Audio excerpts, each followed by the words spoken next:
ஓம் முருகா சரணம். வாழ்க வளமுடன். வெற்றிவேல் முருகனுக்கு ரோகரா. இன்றைய நாள் இனிய நாளாக அமைய திருச்செந்தூர் முருகன் சிவபூஜை அருள் அனைவருக்கும் கிடைக்கப் பெறுக. நாம் வாழும் வாழ்க்கையில் நல்ல எண்ணத்தோடும் உண்மை அன்போடும் மற்றவர்களின் மனம் நோகாமல் வாழ்ந்து பார்த்தால் இறைவன் நமக்காக ஒவ்வொரு கட்டத்திலும் துணையாக அனைத்தும் நடத்தி தருவார் என்பதே உண்மையான தகவல். மேலும் நம்முடைய மனமும் உள்ளமும் தெளிவாக இருக்குமானால் நம்மை யாராலும் வீழ்த்த முடியாது என்று அப்பன் இந்த பூஜை மூலம் அருள்பாலிக்கின்றார்.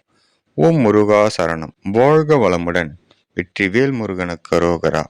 முருகனின் மகன் ரவி முருகன்.